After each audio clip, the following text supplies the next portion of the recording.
Hello friends, പുതിയൊരു വീഡിയോയിലേക്ക് എല്ലാവർക്കും സ്വാഗതം. ലൈംഗികതയ്ക്ക് കൂടുതൽ പ്രാധാന്യം കൊടുത്തിട്ടുള്ള 5 സിനിമകളെയാണ് നിങ്ങൾ ഇന്നിവിടെ പരിചയപ്പെടാൻ പോകുന്നത്. ലൈംഗികതയുടെ അതിപ്രസരണം കൊണ്ട് തന്നെ ഈ സിനിമകൾ നിങ്ങളെ ഒരിക്കലും നിരാശനാക്കത്തില്ല. ഈ വീഡിയോയുടെ മുന്നിലത്തെ ഭാഗം ഇതിനു മുമ്പത്തെ വീഡിയോകളിൽ അപ്ലോഡ് ചെയ്തിട്ടുണ്ട്. അത് കാണാത്തവർ ഇതിനു മുമ്പ് അപ്ലോഡ് ചെയ്തിരിക്കുന്ന വീഡിയോസ് ചെക്ക് ചെയ്യുകയാണെങ്കിൽ അതിൽ കാണാവുന്നതാണ്. ഈ വീഡിയോ കാണുന്നവർ ഇതിൻ്റെ അവസാനം വരെ കാണുക. കാരണം അവസാനം നിങ്ങൾക്ക് വേണ്ടി ഞാനത് ജാക്ക് പോട്ട് തന്നെ വെച്ചിട്ടുണ്ട്. നമുക്കെന്നാൽ ആദ്യത്തെ സിനിമയിലേക്ക് കടക്കാം. നിങ്ങൾ ഈ വീഡിയോ കാണുമ്പോൾ ഇത് അവസാനം വരെ കാണുക. കാരണം ഞാൻ ഈ വീഡിയോയിൽ നിങ്ങൾക്ക് ഈ സിനിമകൾ ഒരു ചെലവുമില്ലാതെ എങ്ങനെ കാണുവാൻ സാധിക്കുമെന്ന് ഞാൻ പറയുന്നുണ്ട്. അതുകൊണ്ട് നിങ്ങൾ ഈ വീഡിയോ അവസാനം വരെ കാണുവാൻ ശ്രമിക്കൂ. 1993 റിലീസായ ദ ക്രഷ് എന്നതാണ് ആദ്യത്തെ പടം. അലിക്ക സിൽവർസ്റ്റോൺ കേന്ദ്ര കഥാപാത്രമായി എത്തുന്ന ഈ സിനിമയിൽ പൂർണ്ണ നഗ്നതാ പ്രദർശനമുണ്ട്. നല്ലൊരു അടിപൊളി ചരക്കാണ് ആഡ്രിയൻ ഫോറസ്റ്റർ എന്ന അലിക്ക സിൽവർസ്റ്റോൺ. അവളുടെ വീട്ടിലോട്ട് വാടകയ്ക്ക് കഥാനായകൻ താമസത്തിനായി വരുന്നു. അവനെ കണ്ടതും നായികയ്ക്ക് അവനോട് ഇഷ്ടം തോന്നുന്നു. അങ്ങനെ അവൾ അവനെ വളയ്ക്കുവാൻ ശ്രമിക്കുന്നു. കഥാനായകന് ഒരു കമ്പനിയിൽ ജോലി ചെയ്യുകയായിരുന്നു. ഒരു ദിവസം കുറച്ച് കൂടുതൽ വർക്ക് അവനോട് ചെയ്യാൻ അവിടുത്തെ ബോസ് പറയുന്നു. അവൻ ആ വർക്കുമായി വീട്ടിലിരിക്കുമ്പോൾ കഥാനായിക അവനോട് സംസാരിച്ച് മൂഡ് പിടിപ്പിക്കാൻ വരുന്നു. പക്ഷേ അവൻ ഗെറ്റ് ഔട്ട് അടിക്കുന്നു. പിറ്റേ ദിവസം അവൻ ആ വർക്ക് ബോസിന് സബ്മിറ്റ് ചെയ്യാൻ പോകുമ്പോൾ അതിൽ ചില മാറ്റങ്ങൾ കാണുന്നു. ബോസ് അവൻ്റെ വർക്ക് കണ്ട് അവനെ അഭിനന്ദിക്കുന്നു. അവൻ്റെ വർക്ക് ആരാണ് ചെയ്തതെന്ന് അവന് മനസ്സിലായില്ല. പിന്നീട് കഥാനായികയെ അവൻ ഒരു പാർട്ടിയിൽ വെച്ച് കാണുന്നു. അവിടെ വെച്ച് അവൾ അവനോട് തൻ്റെ വർക്ക് എങ്ങനെയുണ്ടെന്ന് ചോദിക്കുന്നു. അപ്പോൾ അവന് മനസ്സിലാകുന്നു ആരാണ് ഈ വർക്ക് ചെയ്തതെന്ന്. പിന്നീട് അവർ തമ്മിൽ കൂട്ടാകുന്നു. ആ പാർട്ടിയിൽ വെച്ച് അവർ മതിമറന്ന് കിസ്സടിക്കുന്നു. ഈ സിനിമയുടെ മെയിൻ ഹൈലൈറ്റ് കഥാനായകൻ നായിക അറിയാതെ അവളുടെ ഡ്രസ്സ് മാറുന്നത് കാണുന്നതാണ്. അവളാണേൽ അവനെ കാണുവാൻ പാകത്തിന് വിധം നിന്നു കൊടുക്കുന്നു. അങ്ങനെ അവർ തമ്മിൽ അറിയാതെ തന്നെ പരസ്പരം ദാഹങ്ങൾ കൈമാറുന്നു. ഈ സിനിമ മുഴുവൻ ട്വിസ്റ്റുകൾ നിറഞ്ഞതാണ്. ഇതിനിടയിൽ കഥാനായകൻ വേറൊരു ഓഫീസിലുള്ള കിഡ്പീസുമായി സെറ്റാകുന്നുണ്ട്. അവർ തമ്മിൽ പരിപാടികൾ നടത്തുന്നു. ഇതെല്ലാം കഥാനായിക കാണുകയും ചെയ്യുന്നു. അങ്ങനെ അവർ തമ്മിൽ സംഘടനമാണ് അവസാന സിനിമയുടെ ക്ലൈമാക്സ്. അലിക്ക സിൽവർസ്റ്റോണിൻ്റെ ആകാര ഭംഗിയും സൗന്ദര്യവും ഈ സിനിമയെ മറ്റൊരു തരത്തിലേക്ക് ഉയർത്തി കാട്ടുന്നുണ്ട്. 1974 പുറത്തിറങ്ങിയ ഫ്രഞ്ച് പടമായ ഗോയിങ് പ്ലേസസ് ആണ് രണ്ടാമത്തെ പടം. മിയു മിയു കേന്ദ്ര കഥാപാത്രമായി എത്തുന്ന ഈ സിനിമയിലും പൂർണ്ണ നഗ്നതാ പ്രദർശനമുണ്ട്.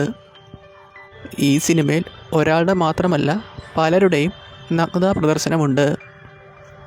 ലോകം മുഴുവൻ ചുറ്റി നടന്ന് കാണുന്ന ചേച്ചിമാർക്കെല്ലാം കളി കൊടുക്കുന്ന 2 കൂട്ടുകാരുണ്ട്. അവരുടെ ജീവിതത്തിലോട്ട് അപ്രതീക്ഷിതമായി ഒരു വെടി കടന്നു വരുന്നു. അതിനുശേഷം അവരുടെ ജീവിതത്തിലുണ്ടാകുന്ന ചില സംഭവവികാസങ്ങളാണ് ഈ ചിത്രം പറഞ്ഞു വയ്ക്കുന്നത്.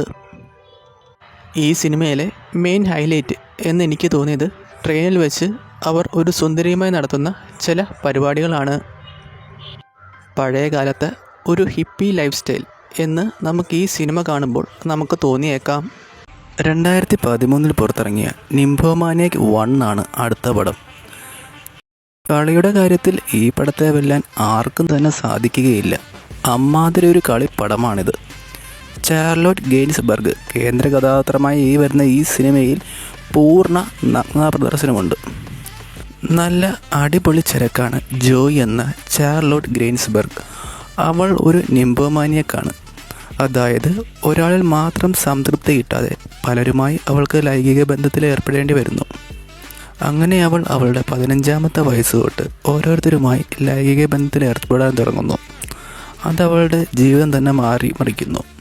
അവളുടെ ജീവിതത്തിൽ അവൾ പുതിയ തീരങ്ങൾ തേടിപ്പോകുന്നു. പ്രായം കുറഞ്ഞവർ തൊട്ട് പ്രായം കൂടിയവർ വരെയായി അവളുടെ ലിസ്റ്റിൽ ഇടം പിടിക്കുന്നു. അതിനിടയിൽ അവൾക്ക് പ്രണയമുണ്ടാകുന്നു. പക്ഷേ അവൾക്ക് ഒരാളുമായി മാത്രം പറ്റില്ലായിരുന്നു. ഇത്രയും കേട്ടപ്പോൾ തന്നെ മനസ്സിലാകുമല്ലോ ഇതൊരു അടിപൊളി കളിപ്പടമാണെന്ന്. ഇത് കാണുന്ന മിക്കവരുടെയും ഫേവറേറ്റ് കളക്ഷനിലോട്ട് പോകുന്ന ഒരു പടമാണിത്. അതുകൊണ്ട് തന്നെ ഈ പടം തീർച്ചയായും കാണുക. അടുത്തത് 1992 പുറത്തിറങ്ങിയ ഇറ്റാലിയൻ പടമായ ഓൾ ലേഡീസ് ഡു ഇറ്റ് ആണ്. ക്ലൗഡിയ കോൾ കേന്ദ്ര കഥാപാത്രമായി എത്തുന്ന ഈ സിനിമയിലും പൂർണ്ണ നഗ്ന പ്രദർശനമുണ്ട്. ഈ സിനിമ ആദ്യത്തേനെ വെച്ച് കമ്പയർ ചെയ്ത് നോക്കുകയാണെങ്കിൽ ഇതിൻ്റെ തട്ട് താണു തന്നെ ഇരിക്കത്തുള്ളൂ. ആദ്യത്തെ സിനിമയെ പോലെ തന്നെ ഈ സിനിമയിൽ ഒരാളുടെ മാത്രമല്ല പലരുടെയും നഗ്ന പ്രദർശനമുണ്ട്. അതീവ സുന്ദരിയായ നടിയാണ് ക്ലൗഡിയ കോൾ. ഈ നടിയുടെ ചില മാസ്മരിക പ്രകടനങ്ങൾ ഈ സിനിമയിൽ നമുക്ക് കാണാൻ സാധിക്കും. കല്യാണം കഴിഞ്ഞ ഒരു ഭാര്യയുടെ മറ്റുള്ളവരുമായുള്ള ചില സെക്ഷുവൽ എക്സ്പ്ലോറേഷനാണ് ഈ സിനിമ പറയുന്നത്. ടിൻഡോ ബ്രാസ് ആണ് ഈ സിനിമ ഡയറക്റ്റ് ചെയ്തിരിക്കുന്നത്. അതോടുകൂടി നിങ്ങൾക്ക് മനസ്സിലായിട്ടുണ്ടാവും ഈ സിനിമയുടെ പോക്കുകിടപ്പ് എങ്ങനെയാണെന്ന്. മുമ്പത്തെ വീഡിയോയിൽ ഞാൻ ഒരു സിനിമയെ പരിചയപ്പെടുത്തിയിരുന്നു, കാലിക്കുല. ആ സിനിമയിലെ ഡയറക്ടറായ ടിൻഡോ ബ്രാസ് ആണിത്. ഈ സിനിമ എൻ്റെ ഒരു പേഴ്സണൽ ഫേവറേറ്റ് കളക്ഷനിൽ ചേർത്തിട്ടുള്ള പടം തന്നെയാണ്. 2011 പുറത്തിറങ്ങിയ ദ ഷെയിമാണ് അടുത്ത പടം. മൈക്കിൾ ഫാസ്ബെൻഡർ കേന്ദ്ര കഥാപാത്രമായി അഭിനയിക്കുന്ന ഈ സിനിമയിൽ പൂർണ്ണ നഗ്ന പ്രദർശനമുണ്ട്. ബ്രാൻഡൺ എന്ന മൈക്കിൾ ഫാസ്ബെൻഡർ ഒരു സെക്സ് അഡിക്റ്റ് ആയിരുന്നു. അവൻ ഒരു ദിവസം പോലും സെക്സ് ഇല്ലാതെ ജീവിക്കാൻ കഴിയില്ലായിരുന്നു. ദിവസവും സെക്സ് അല്ലെങ്കിൽ കൈപ്പണി അവന് വേണമായിരുന്നു. സിനിമയുടെ തുടക്കത്തിൽ ഒരു ട്രെയിനിൽ യാത്ര ചെയ്യുന്ന ബ്രാൻഡനെയാണ് കാണിക്കുന്നത്. അവൻ അടുത്തുള്ള ഒരു അടിപൊളി ചരക്കിനെ വളയ്ക്കുവാൻ ശ്രമിക്കുന്നു. സുന്ദരനായിരുന്നു ബ്രാൻഡൻ. അവൻ്റെ മുന്നിൽ ആരായാലും വീണു പോകുമായിരുന്നു. പക്ഷേ ആ ചരക്ക് അവനെ കുതിപ്പിച്ചിട്ട് കടന്നു കളയുന്നു. അത് ബ്രാൻഡനെ വളരെയധികം സങ്കടപ്പെടുത്തുന്നു.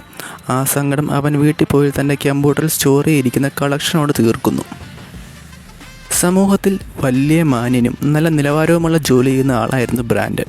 അവൻ്റെ ഈ സ്വഭാവത്തിനെ പറ്റി ആർക്കും തന്നെ അറിയില്ലായിരുന്നു. ഇതെല്ലാം അവൻ്റെ സ്വകാര്യതയിൽ ഒതുങ്ങി നിന്നിരുന്നു. ആ സമയത്താണ് അവൻ്റെ അനുജത്തി അവൻ്റെ സ്വകാര്യ ജീവിതത്തിലോട്ട് കടന്നു വരുന്നത്. അവളുടെ വരവ് ശരിക്കും അവൻ്റെ ജീവിതം തകിടം മറിച്ചു. അവന് ആകപ്പാടുണ്ടായിരുന്ന ബന്ധു അവൻ്റെ അനുജത്തിയായിരുന്നു. രാത്രി അവൾ അവൻ്റെ കൂടെ കിടക്കുവാൻ വരുന്നു. അവളുടെ വരവ് അവൻ്റെ ഉള്ളിലെ മൃഗത്തെ ഉണർത്തുമെന്ന് അവൻ ഭയപ്പെട്ടിരുന്നു. ഒരിക്കൽ അവൻ്റെ അനിയത്തി അവൻ മുറിയിൽ കൈപ്പണി നടത്തുന്നത് കണ്ടുപിടിക്കുന്നു. മാത്രമല്ല അവൻ്റെ കമ്പ്യൂട്ടറിൽ അവൻ ശേഖരിച്ച് വെച്ചിരുന്ന കമനീയ ശേഖരവും കണ്ടെത്തുന്നു. ബ്രാൻഡൻ്റെ അടിപൊളി കളികൾ നിറഞ്ഞതാണ് ഈ സിനിമ. അതുകൊണ്ട് തന്നെ ഏവർക്കും തന്നെ ഈ സിനിമ ഇഷ്ടമാകും. കളിപ്പടങ്ങൾ തിരഞ്ഞു നടക്കുന്നവർക്ക് അവരുടെ ഫേവറേറ്റ് കളക്ഷനോട്ട് പോകുന്ന ഒരു പടം തന്നെയാണിത്. നിങ്ങൾക്ക് ഈ വീഡിയോ ഇഷ്ടമായെങ്കിൽ ലൈക്ക് ചെയ്യുക. നിങ്ങൾ ചെയ്യുന്ന ഓരോ ലൈക്കും കമൻറ്റുമാണ് ഇത്തരം പുതിയ സിനിമകൾ നിങ്ങളെ പരിചയപ്പെടുത്തുവാൻ എനിക്ക് പ്രചോദനമാകുന്നത്. ഇനി ആർക്കെങ്കിലും ഈ സിനിമകൾ കാണുവാൻ ആഗ്രഹമുണ്ടെങ്കിൽ വെറുതെ തപ്പി നടന്ന സമയം കളയണ്ട. ഞങ്ങളുടെ ഇൻസ്റ്റാഗ്രാം പേജ് ചെക്ക് ചെയ്യൂ. ലിങ്ക് താഴെ ഡിസ്ക്രിപ്ഷനിലും കമൻറ്റ് ബോക്സിലും കൊടുത്തിട്ടുണ്ട്. അപ്പോൾ പുതിയ വീഡിയോ ആയിട്ട് വരും വരെ ബൈ ബൈ.